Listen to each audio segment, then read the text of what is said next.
Assalamu alaikum. Hello everyone. Welcome back to another episode of Kipik's podcast. And today we have a very, very special guest. Our special guest holds a bachelor's degree in psychology and business management.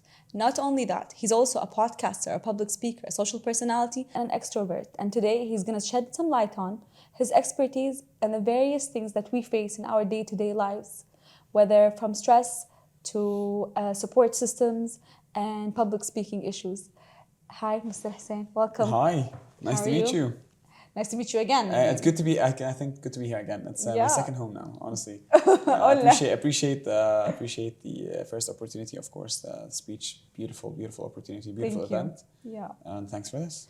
So, Mr. Hussain El Ajouz, we originally met when we were handling the maintenance performance day, and he was one of our keynote speakers. Yes, he gave an amazing speech about adapting to change. Yeah, that was honestly beautiful. Like I think. It's just the people that were listening also, they were very attentive and they cared so much about the talk, which made me very energetic, I guess, and just wanted me to give them everything that I have.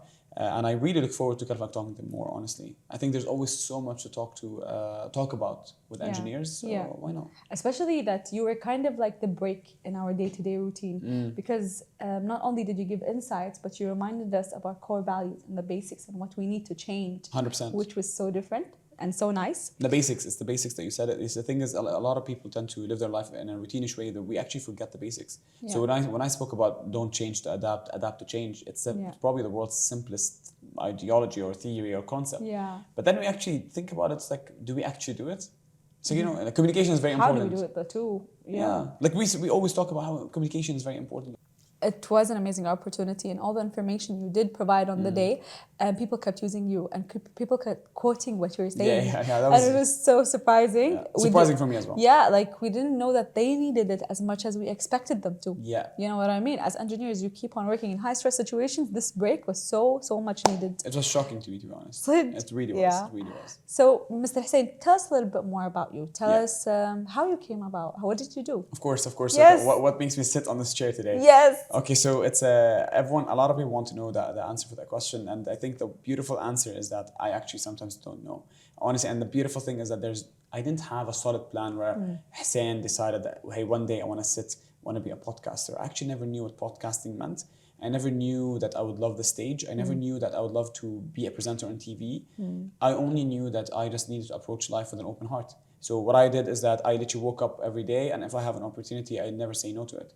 If someone comes to me and he's like, hey, do you want to speak on a stage of 300 people about a topic that you probably don't know much about? I'm like, why would I say no? So when I was back in high school, I was always the same person. So high school, I started meeting people. I was always given opportunities to meet people, and I never said no to it. So I started noticing that, hey, listen, I'm growing from a social perspective. So I went to university, and at uni, I was like, approached, I remember like a business startup in first year. They were like, do you want to be part of our team? I was like, well, I actually don't know anything. Like I'm a first year student. They're like, yeah, but just be part. I was like, okay. So I was part, and then obviously what we started realizing is I was actually learning more from this little tiny startup than I was from my lectures. So, and then that moved me and made me more energetic to do more. So I left the startup. I remember doing, I launched a society. I wanted to actually bring together all Middle Easterns, because I didn't have many Arabs in my university. It was in Scotland. So I started a Middle Eastern society with a group of friends, of course. You did that in Scotland? In Scotland. So I actually would gather people from all around the Middle East, and I would throw some, I can't remember the name of the event. I would celebrate Nowruz for Persians. I would celebrate events for Lebanese people, Syrians. I would have an open buffet, like where people would come and eat hummus. Did you have Kuwaitis in that group? Yes, actually. Yes. I remember I had two people. One of them I'm very good friends with now. So I would do that. So that initiative came my way, and I just embraced it. Third year uni, this is where things got very interesting, because I received an email about giving a presentation about my undergraduate research. Now the funniest thing is that I actually don't have any undergraduate research. What do you mean? So basically this is the funny story. This is where it becomes crazy sometimes. Okay. When I was approached with this email, I was like, what do I have to lose? Let me just apply. I clicked the application, and they're like, literally a big like notice. You need undergraduate research to be able to speak. For sure. And then I didn't have any. So I was like, let me create something. So I was like, what's the last lecture I went to? And it was about neuromarketing. So it was about how do I mix neuroscience with marketing. So I was like, sounds interesting. I literally, and this is, I know I'm saying this on camera for the first time probably, because I actually plagiarized the whole abstract. So we said, Oh my God. So what I did, I'll tell you what actually, this is the backstory. So what actually happened is that I Yeah. went to Google.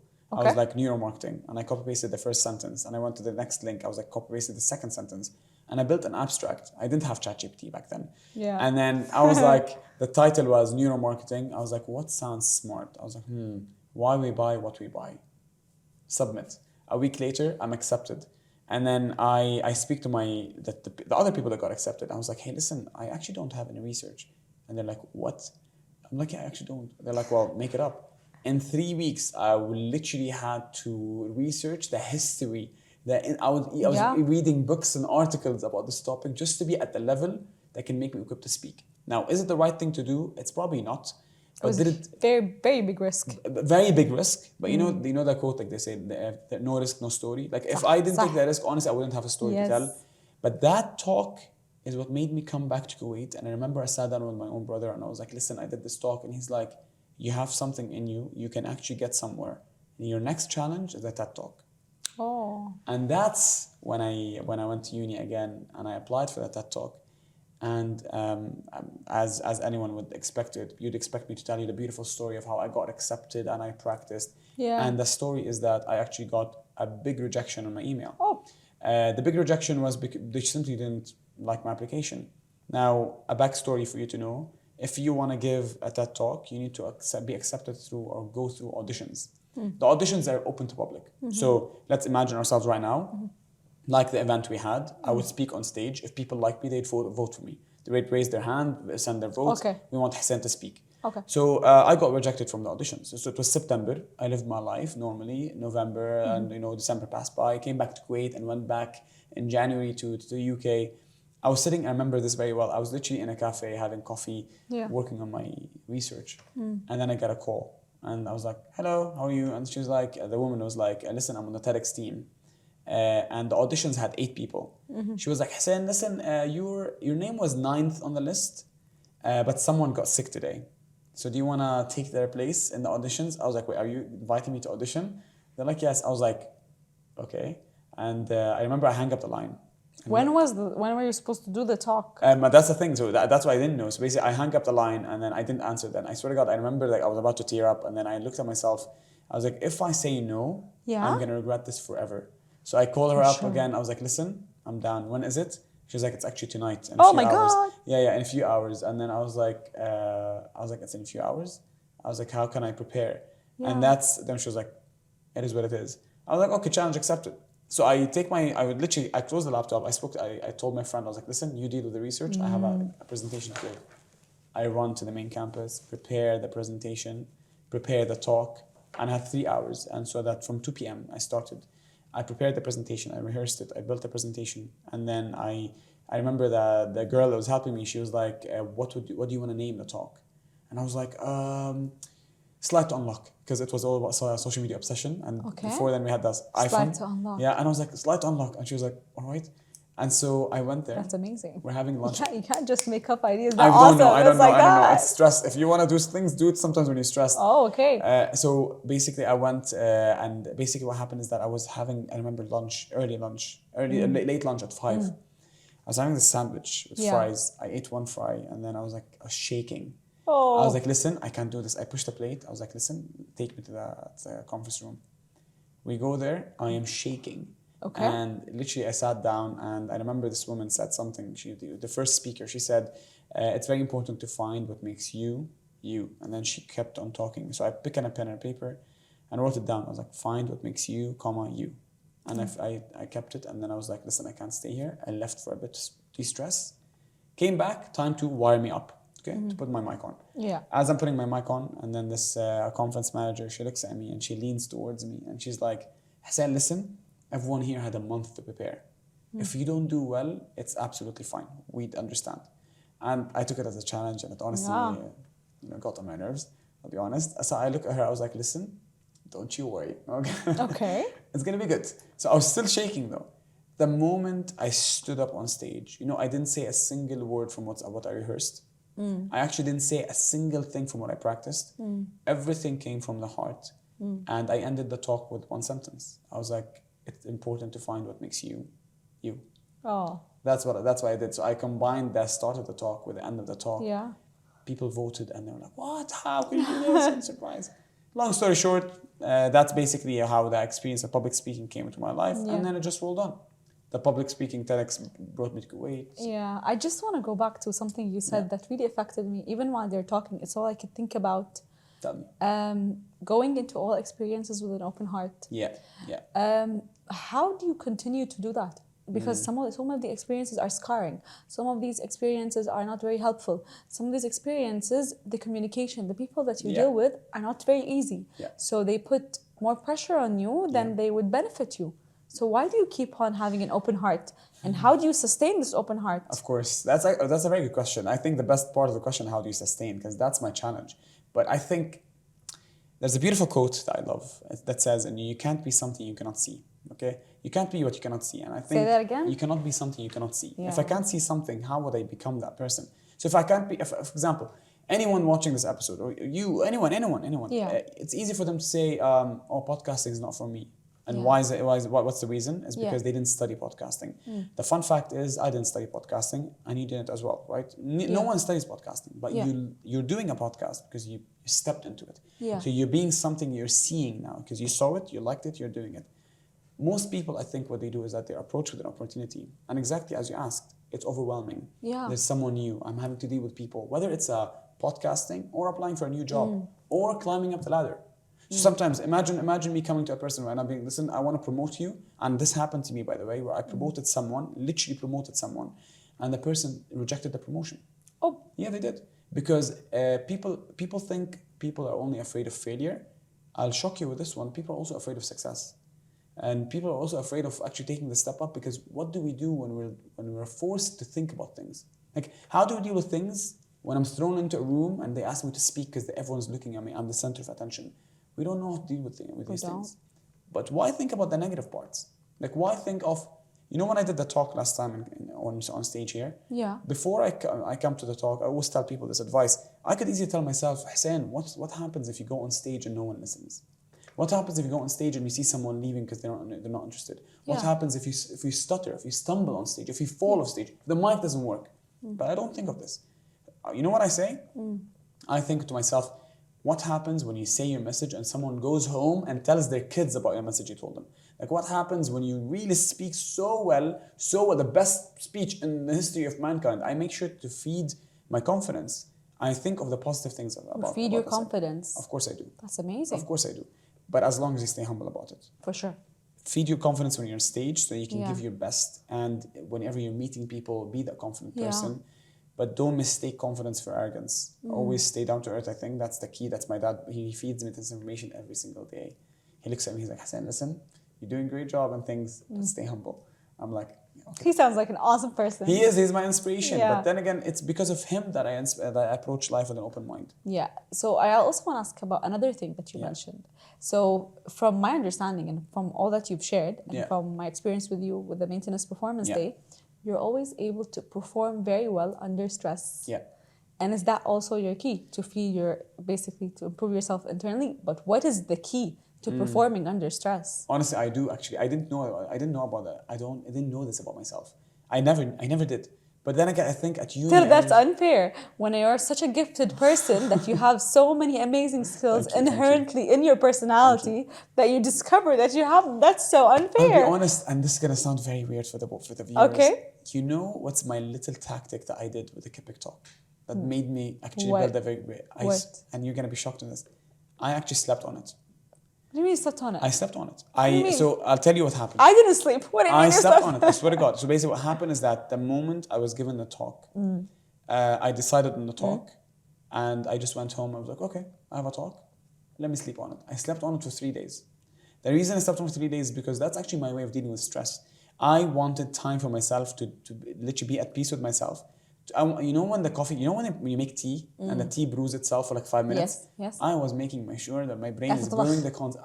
الطبخة عم تصير. It's like the food is being cooked in my mind. Yeah.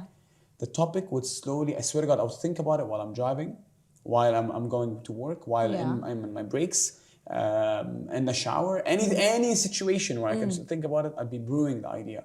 3 days after, I'd be like, okay, I took the paper. I was like, okay, let me write my first mind map.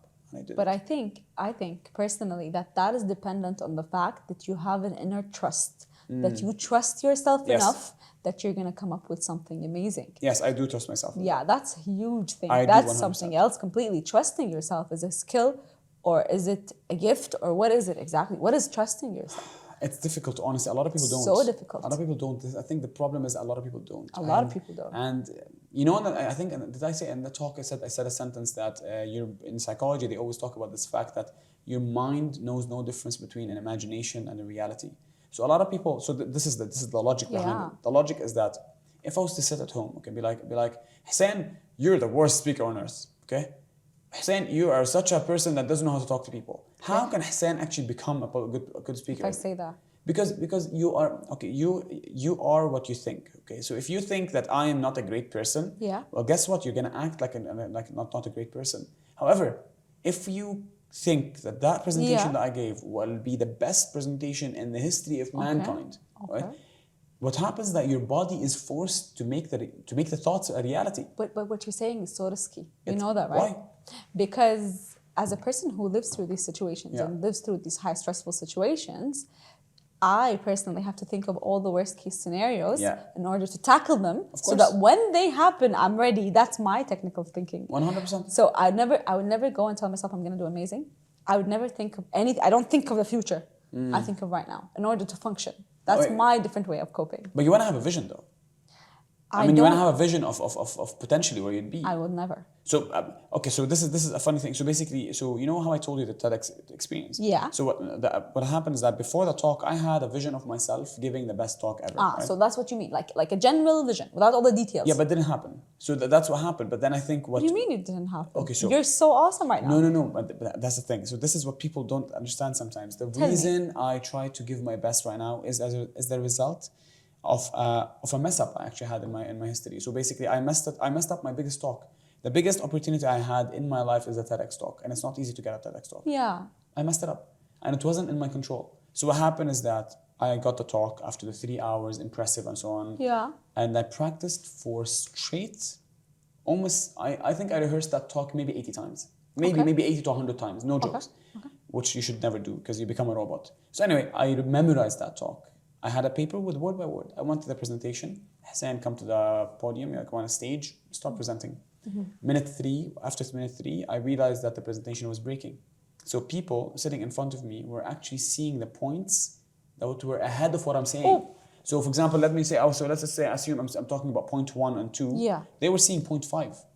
So what happens, my eyes and my mind basically got clashed up, and I didn't know what to say. But I remember. How'd you handle that? Now that's what taught me how to handle stress, because that situation is this. I had 300 people watching me live. 300 people watching you. 2 cameras, and my parents were watching me live, and my teachers were watching from school. So I had so many people to make proud, right? Yeah. And now for 10 seconds, I was like, should I stop talking because I'm really messing this up, or should I just continue? Honestly, I decided to continue. I continued talking, and I remember the talk was supposed to be 16 minutes. I did it in 12 because I was so fast. Okay. And I remember going down from stage. I didn't tell myself, oh, you're a very bad speaker, or and you don't know how to speak, or whatever. You know, I actually told myself the day will come that I'm going to prove myself wrong. That's what I said. I was like, the day will come. And I think the best thing that actually happened to me. I really like that. The best thing that happened to me, and I swear to God, Latifa, no jokes, the best thing that happened to me is that the TED Talk didn't actually go well. Because if the TED Talk had gone well, I would have been a 22-year-old guy that went down stage, did an amazing job on a TED Talk. His ego would have been filled, and I would have thought I'm the best speaker on earth. Maybe. However, but the opposite happened. What happened is that I didn't do well. So Hussain that went down stage is always chasing the better version of himself, because he can always do better than that talk. Yes. So that Kipik here, my benchmark was 2. I was thinking of that talk. I was like, I cannot wait I got to that point where I would watch my Kipik talk in mute. I'd only watch, am I moving slow enough, better than that TED talk? Yeah. And how I measure progress.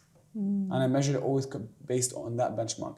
But it's because of that mess up that actually I think I'm sitting here today. That's such a unique way of thinking. I don't know. I think about it that way. Thank No, you. personally, that's such a unique way of Appreciate it. thinking.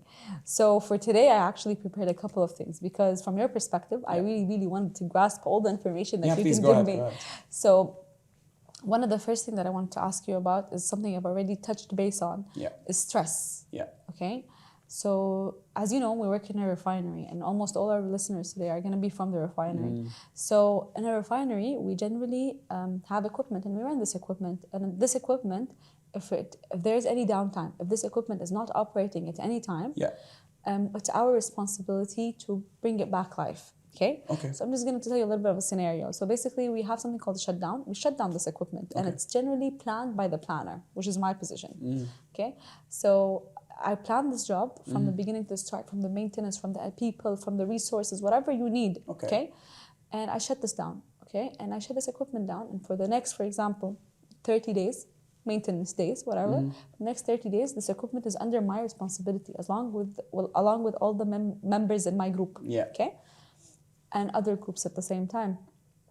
I'm so stressed about making sure that I take this equipment back live safely. Because when you're maintaining something, basically if you take your phone and you break it into pieces and then you put it back together, how worried are you that one line will not be in the same place again? 100%. That's what I'm trying to say. So this amount of stress we take home. And I say this, and I'm sure all my colleagues say this. You know how many times I've dreamt of my equipment being plugged or something wrong with them? Oh my God, I can imagine. And sleep. And then I'd wake up worried, so worried that on that day something is going to happen to my equipment.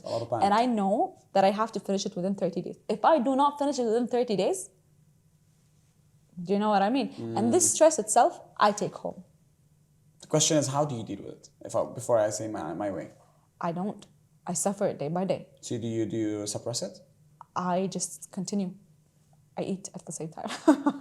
I think that could be unhealthy. Stress eating is very unhealthy. That could be I don't mind. I'm not eating. I eat as well, but like I think not doing anything about it is unhealthy. Because there's nothing I can do. I don't have time. Do you know what I mean? I don't have time to think about it. I need to go, and if this day finishes, I need to go home and prepare for the next day so that when I can come, there's a 5% chance of me going a little bit home earlier that day. 5% chance. But what about sparing 5 minutes to make a nice meal that basically makes you think of nothing? What about the 5 minutes of reading? What if 5 minutes in the elevator? Your mind is too busy thinking of it. So I'll tell you my way. I'll tell you one of the ways that it's not my way is not rocket science, by the way. I think everyone has a way, and my way is actually to. It's gonna sound a bit crazy. I remember this moment. I was very stressed, very stressed. Okay. I put my gym clothes on. I didn't go to the gym. I actually went to the basketball court, and I'm not a great basketball player.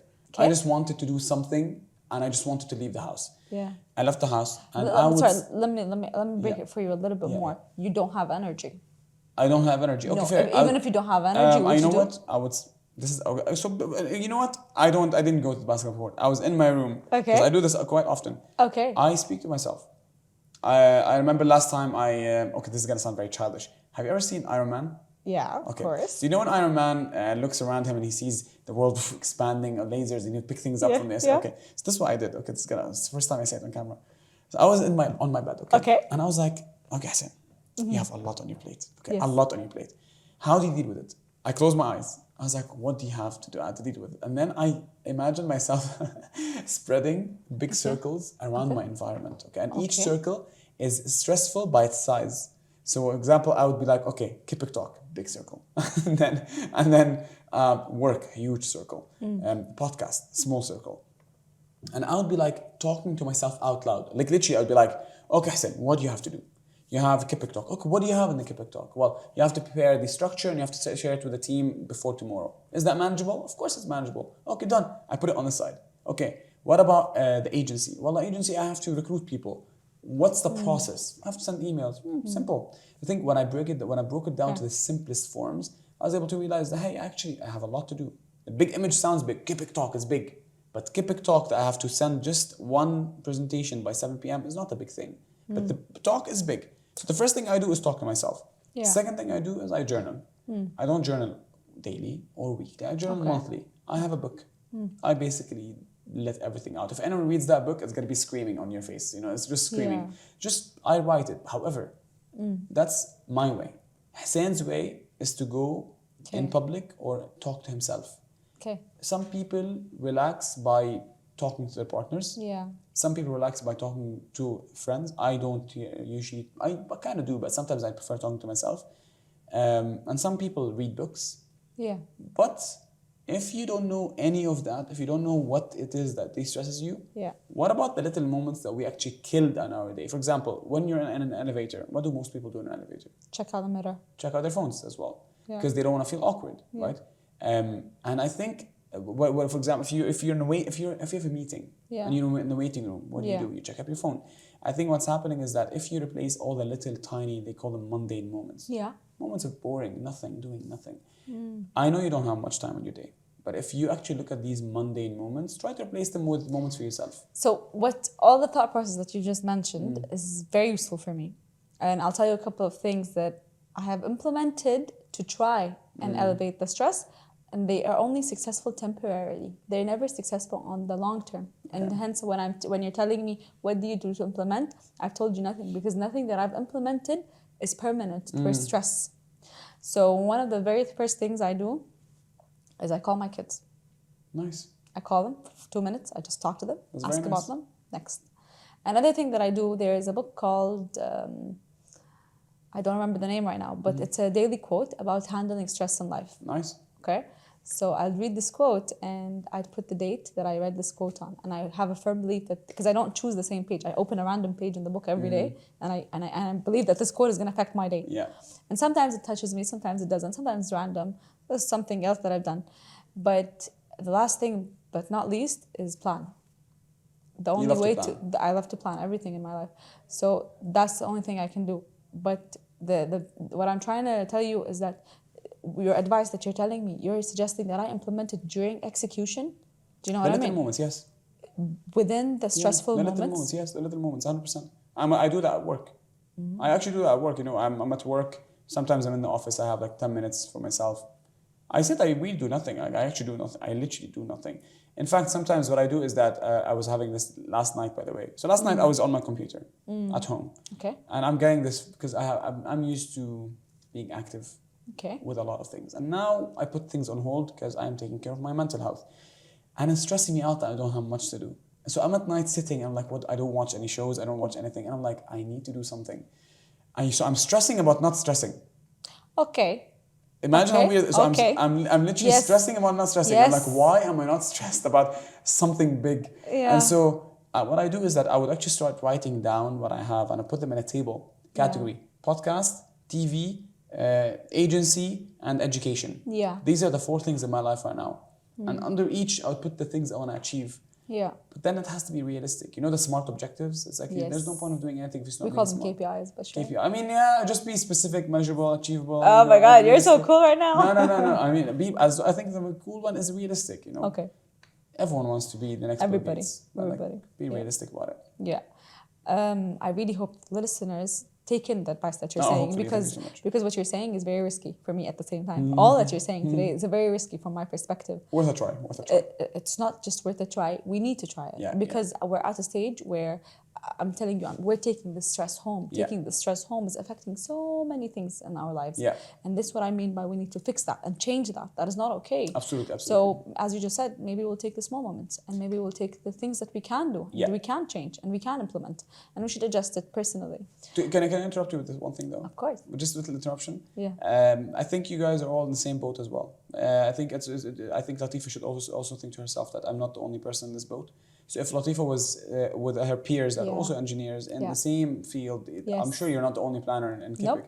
So I think it's good to be in a situation, be like, hey, listen, let's. You know what you went through last month? I'm going through this month. Yeah, because it makes you. Because you know what? You know how? Because they say this. Because I used to have a lot of anxiety attacks for certain different reasons, and it's very normal to feel, oh, I'm alone in this world with this. But if you actually go on Google, on Facebook, and Instagram, realize that hey, listen, there's a huge community that actually thinks in the exact same way as you do. You're like, oh, it's actually normal. Oh. You know? So your interruption actually brings me to the next point. Nice, lovely. Yes. So my next point is going to be about support system. Oh, So okay. today morning I'm talking with my colleague, whom you've met, but anyways, okay. Yeah. So I'm talking to him about something called the support system. Yeah. And we identify the support system as two different categories. The first category of support system is your personal category. Yeah. But then in order for work to be executed in the right way, you will need a support system within your work life. And at the same time, you'll need it to function. You need to continue to find the motivation to come to work. Okay? So there are two different support systems. Yeah. So I want to ask your perspective. The support system from our homes. Okay, what is the most critical factor in the support system coming from home? So I think support systems is honestly one of the most impactful things in my life because I have a very strong support system and I'm very privileged and lucky to have it. Honestly, Alhamdulillah. I'm so thankful that I have it, and the biggest support system that I have had is actually my own family, which I'm lucky to have. So my brother and my dad, they come, especially my dad. He's very entrepreneurial and everything. He would literally feed me quotes every single day. He'd tell me quotes about life, about friendships, about the value of energy, but value of energy. He's a school dropout. He's a school No dropout. way. I swear, a school dropout. I swear to God, he would. Ever since I was young, my dad would tell me this quote, and my favorite quote. I wanna put it on my wall and take it with a pinch of salt, as they say. So he's like, befriend the rich and you'll be richer. Befriend the poor and you'll be poorer. So when people listen to that quote, they're always like, oh, your dad is very arrogant. He thinks about money. He thinks money is everything. But then my dad's like, listen, and this is what the problem, people never listen to the next point, is that don't be friends just with the people that are rich with money. Be friends with the people that are rich in mindset. And this quote, I swear to God, he's been telling me this quote ever since maybe I was 15 or 14 or 13. Yeah. And he kept saying it every single year, and he said it every month to me, almost every time we sit. Because he makes sure that the reason he was able to grow in life is by befriending the people that are rich in mindset. And because he was able to take from them. That's so cool. The other day, this is true law of attraction. Yeah. The other day, I'm discussing with my friend the exact same thing. Yeah. What is our definition of rich? And I agree completely with your dad. Yeah, the definition of rich is not money. It's not. It is rich with knowledge, 100%. Education, 100%. ثقافة, information. Do you know what I mean? Be knowledgeable. Be knowledgeable. Absolutely, and to talk, have a conversation. And I think being rich also is being able to have a conversation. Being rich is being able to listen. Being rich is being able to have a proper conversation where you're not giving a speech to someone. Very important. Being able to manage your tone of voice is being rich. These are little things that people don't. You know how they say that you're so poor, all you have is money. I mean, so I mean, that took me a second. Everything in this discussion is taking me a second. You have very different perspective. No. I mean, honestly, if you want to think about it that way, but support systems, I really urge it. It's very, very, very important at home. They don't necessarily even need to be family, I think. No, they don't. I have my friends, and my colleagues are very, very. You know what I do at work? I sat on my team the other day, and I was like, just because. We sit in a hierarchy where I get to give you feedback doesn't make me better than you. In fact, I need That's you. That's so important. No, I literally told them, I was like, listen, we're gonna do a feedback loop. Yeah. And I want you to give me feedback before I give a feedback. I literally told them, I was like, I want you to mentor me the same way I mentor you. Because just because I'm up in the hierarchy doesn't mean I'm flawless. Yeah. No, but I need that. I am your support system. You're mine as well. It's a very جريء. I had very to, courageous. I had to do it, courageous. and I sat down with my team leader. Wouldn't you have selected people? Do you know what I mean? Personally, if I was in your position, I would not say that to everybody. I would select people that will give me valuable enough feedback. Of course. And that's where I would get constructive criticism. Yeah, I will only take this from them. However, not everybody else's perspective would be taken into consideration. Not everyone. Constructive criticism. Yeah. And you'll be able to spot it right away. Yeah. People that want to criticize you will make it clear. People that want you to grow will give you a problem and a solution. Yeah. And I think this is got to be very clear. And, it does. And so that's what I did. And so at work I have my surround system over there. Yeah. In daily life I have. Do you know I love quotes. I know I'm saying a lot of quotes. Do you know the quote that says a friend to all is a friend to none? So someone that's friends. Yes. And I was that person. Back at uni, I was on campus. I was like, make me meet every single human. I want to meet them today. I was just on a roll. I was a social butterfly. I still am very social. However, I think now I value more You furnished it. quality over quantity. Yeah. That's what I mean. So now I have a surround system, a support system that's a few people. Yeah. that I really value in my life. Yeah. And I would be very friendly with everyone, but it's not like, I mean, I'll just have a few people around me. And they're the people I trust most. And I Yeah. hang out with every day. I'll see other friends, but not every day. So it's about where you put your energy. Yeah. And if you have so much on your plate, you really have to choose them very well. As they say in Lebanese, literally, like you have to choose them, handpick them. Otherwise, they're gonna suck your energy. They will. They will That's suck so up your true. energy. They will That's so suck up your true. energy. So basically, what you're saying, it is very important to have a support system. Let's say people that don't have a support system. How Yeah. do you create a support system for yourself? Oh, difficult. I think just to be sorry, I didn't have it when I first came to Kuwait. Yeah. This is gonna sound very entrepreneurial, but like when I came to Kuwait, I didn't find a community of people that supports me. Oh. I didn't find anyone that was like, oh, Hussain. Even though Kuwait is a very small country. It's very small, but I don't think I was going to the right places. So this is the thing. People always say that Kuwait doesn't have much communities or to offer and all that. No, in fact, there are, but you're not looking in the right direction. Oh. So what I did, I was like, I don't have any communities to join, societies and so on. I was like, well, if there aren't any, why not create one? So I created a community. If there are not any create So your own support if system. you can't find them, create Yeah. it. It doesn't take anything. Literally, an Instagram post is all it takes. At that point, I launched a public speaking workshop. I sat down with my best friend today. I was like, listen, I want to launch a public speaking workshop. He asked me the questions. He's like, have you read the books? I was like, no. He's like, do you have a certification? I was like, of course not. He's like, are you an expert in public speaking? I was, of course not. He's like, well, what makes you credible to speak? Yeah. I was like, I don't know. I'm starting a workshop. I don't care. The same way, the same thing I did with the Kipik talk. Like, what makes me equipped? What makes a 27-year-old person equipped to speak in front of 300 people? What makes him? I don't have a certification. I am not a coach. I really am not. I just have experiences. So it's like, but when the moment you're on stage, the moment you're in the experience, prove to people that you don't need one. You do know though, in this field that we're working in, the most valuable thing you can have in the oil field is your experience. Of course. Do you know what I mean? Of course. So when you say experiences, to us, you're actually telling us the best thing you can tell us. Experience is king. Yeah. It is the most important key, 100%. you know what I mean? Like when we have people of experience in this field, we grab onto them tooth and nail. We don't let them go. We don't Absolutely. let them go. So for me, when you say experiences, you're actually pushing I'm yourself glad. up so I'm high glad. that you can't believe it. I had to do it that way. So Yeah. that's when I pushed myself into creating a community. I brought in the people that think like me. We started being friends, and from there, that's how I got inspired to start a podcast. Yeah. But I think honestly, this is gonna sound very deep. But like honestly, I respect if you don't have much of a support system around you. But like the least you could do, if you don't feel like people are looking at you and be like, hey, listen, bravo, or like clapping for you.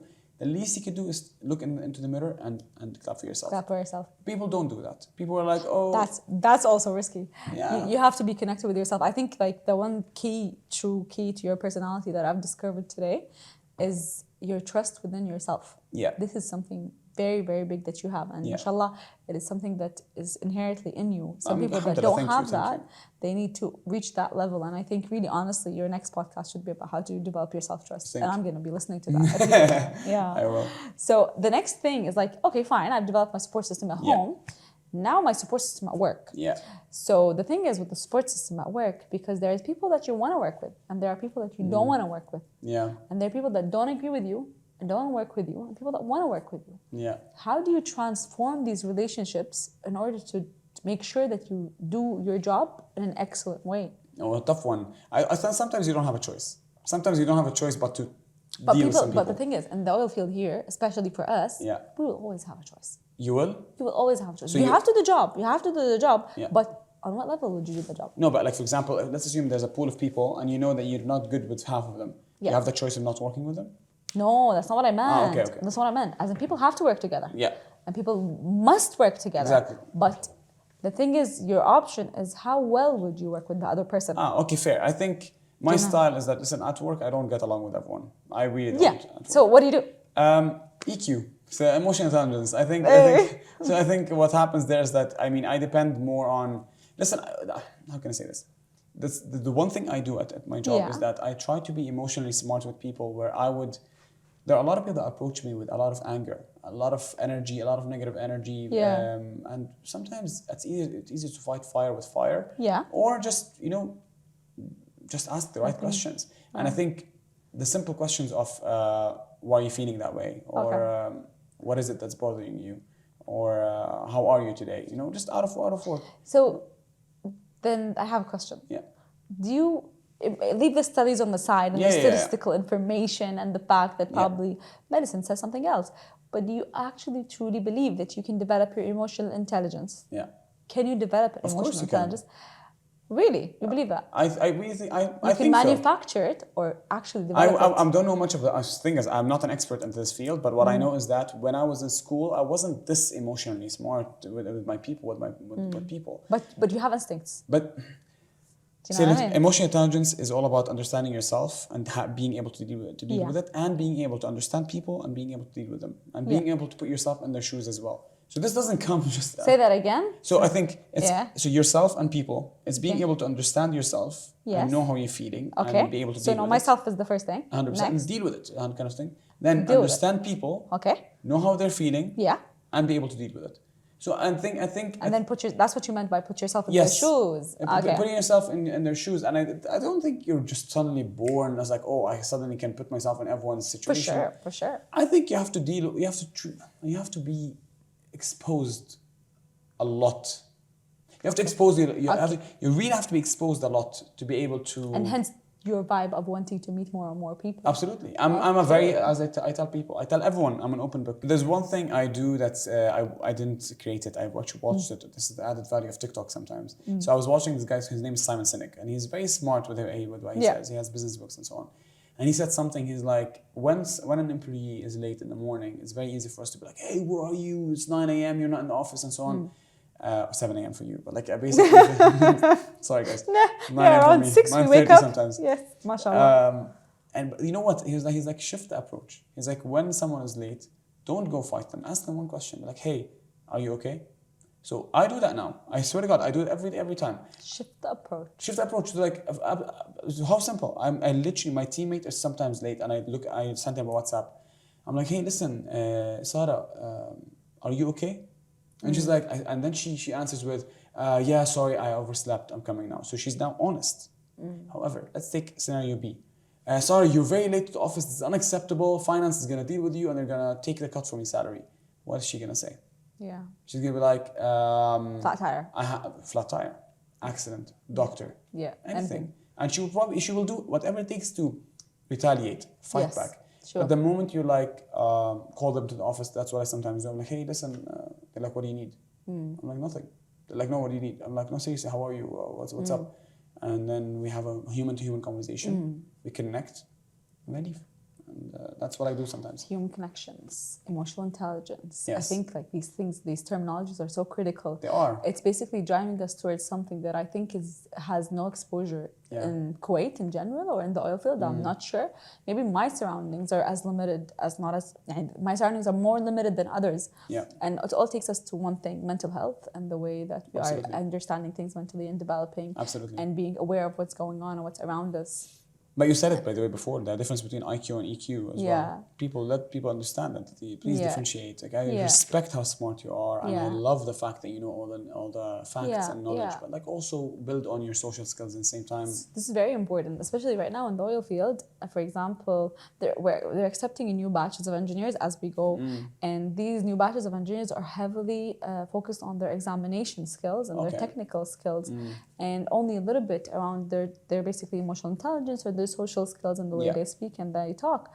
And I think this is going to really, really affect the oil field in the future. Like, you'd have a supreme organization, but you would not have an open workspace. You would not have a lateral organization. You would not have all this kind of interconnectivity within your workplace. Absolutely. You'd have a lot of stress because there's no communication. 100%. Do you know what I mean? This is what we're going with. But I think this all takes us back to the fact that we need to raise mental health awareness within our communities. Yeah. And I think personally, I have not really reached or discussed that much about this topic with a lot of people. Yeah. So basically, when you're saying right now, you are so highly developed that within yourself, you've assessed your mental health and you've seen what you needed to improve. And you're working on that. That is something very, very amazing. And if you could give us advice generally on how to at least go a little bit close to where you are right now in mental health, it would be awesome. Mental health for me has been something that came because I studied psychology. So like it's really, psychology opened up my mind to the horizon and the world of mental health. I never knew what they were. And then I was like, wow, these are very, very interesting. And then, I don't know, I just fell in love with the fact of self-awareness, understanding myself. And with time, I think, Self-awareness, what does that mean? but being honestly aware of your own energy and what makes you comfortable. Being aware of your own energy. Self-awareness for me, it came through therapy, by the way. So I did therapy for a while. And the therapy, the problem with us in this culture is that we act on crisis. Oh so my we God, wait for yes. crisis to act. I think everyone should see a Act on therapist. crisis. That's so true. That goes against everything I've studied as an engineer. Do you know that? Really? Yeah, because they teach you. We all began as reactive, and right now we've reached something called predictive, where we can predict the future. 100%, exactly. Yeah. So that's the thing. And people in the mental health world, they wait for an anxiety attack, which I did, to go to see a therapist. They wait for a panic Which attack I to see a did. therapist. There we go. So a lot of people wait for a crisis to act. And I think I did that. I got my anxiety attack about a year and a half ago. Yeah. I just got it randomly. I went to a therapist right away. No shame. No shame. I had zero shame in it. I went to the therapist. I was like, listen, I got an anxiety attack. And I actually started having, she was over camera. And I remember she told me this one sentence. I was like, this is like life-changing moments, I swear to God, with her. Okay. She was like, tell me about your day. It was a Friday morning. Okay. I was like, my parents weren't in the country. I was home alone. I was like, well, I actually did nothing today. I woke up very lazy. I went up. I took a shower. I cleaned a little bit of the place because my parents are not here. I made my breakfast. I ate my breakfast. And now I'm talking to you. Very unproductive day, honestly. And she laughs. And she pauses. Okay. I was like, what's wrong? She was like, it's funny how you think waking up, showering, cleaning the house, making breakfast, eating breakfast, and now talking to your therapist, it's only 10 a.m. in the morning, is very unproductive. Yeah, that's very productive. No, I don't know how you say that. I went quiet. I was like, thank you so much. And then that's the moment number one. I swear to God, I just felt, I went quiet and I was like, thank you so much. Because I remember that moment every time because only after that moment did I differentiate between being productive and being busy. Because I always wanted to just feel busy. Being productive and being busy. Because I just wanted to feel busy. Oh, I'm doing things. I don't want to watch a series episode because it's a waste of time. It's killing my time watching anything right now. And so let me read a book. I wasn't taking in the book. I was just pretending to be busy. So scenario number 2 is when she was asking me about my life and what I do and so on. And I was talking. And she was like, stop talking. I was like, what's wrong? She was like, I'm exhausted. Aren't you? I was like, I really am. Yeah. And she was like, Hussain, you're 27. Live as a 27. You're living as you're 56. Come on. She was like, live as you're 27. And that moment I was like, honestly, thank you again. And what happened in these scenarios because you need sometimes to seek professional help, not because anything is wrong with you. Nothing was wrong with me. But sometimes talking to someone that will actually not give you subjective opinion is very important. You just wanted different feedback. People listen to reply nowadays. Yeah. So I don't listen because I want to listen. I listen because Latifa is telling me about an issue, and then I'm gonna hold one word from what you said, and I'm only gonna nod my head up until I reply to you to prove my point. But I'm not actually listening to you. Yeah. A lot of people do that. They listen to reply, but they don't listen to listen. However, when you talk to professional people, professional help, they listen because that's their job. They listen. They don't actually tell you the solution. They're like, oh, really? So you had this. Tell me more about it. And then a few sessions later, you're realizing that, hey, wait a second, I've never thought this in depth about myself. I know my energy, I know my values, I know what scares me, I know what my vulnerabilities are. And now you're very strong. Because now you know yourself, you're literally very strong. Yeah. Because you approach life with an open heart again. And you know exactly your vulnerabilities, and you make them your strengths and not your weaknesses. That is not an easy thing to say. It's not easy. That is not an easy It's not thing. easy. Everything that you're saying, especially for people with the work life that we have and the style of life that we have, and our community and the way we're raised and the way we believe things. But I think, the best critical factor is having a trust and believing in yourself, as you said, knowing your value. But one thing I don't agree with your psychologist is, as usual, that's fine. is that because in this day and age, every market is so competitive, every market is so rich. If I don't perform with that high of basically efficiency, as a 56-year-old, as you said, how can I produce? How can I succeed? How can I ensure my future, my kids' future, my entire life? How? That's $1 million question, I guess. But I mean, then again, there's a big difference between living to work or working to live. I think it's just that what do you make a choice to do? Like, I think I was definitely living to work. when I first I came. think that's a Persian comment. Do you know Is what it? I I don't mean? know. As in when you go in Paris, it's always the So opposite. honestly, Latif, when I came, so I work at the advertising agency. It's a family Yeah. business. So people don't know. We never talk about it that way because it's a family business. So we own it. So Yeah. when you are a family business, the expectation that you have on yourself is literally beyond reality. All right. When I Yeah. first moved from the UK, I was 23, 22. Yeah. I moved here and I was supposed to manage a business of 25, 30 people. I was like, wait a second. I can barely manage myself. And at that moment where I would go home every night at 10, 11 p.m., not because I was working, because I was sitting in the office from 6 until 10, staring at my laptop. Because I would feel productive from staring at my laptop. And it took me, because I'd feel like I'm doing something, because I'd feel like if I go back home late, my dad would think I'm working. It's a family business. Yeah. So then I learned it the hard way. I was like, no. I was like, wake up. But that's when I had to really look at myself in the mirror and be like, listen, Yeah. there's a big difference between being productive and being busy. You need some time for yourself. You're only human. Yeah. I respect you in a hustle in life. Yes. But people don't know this about me sometimes. Sometimes I get messages on Instagram. They're like, do you ever relax? What they don't know is that I'm on the beach every day.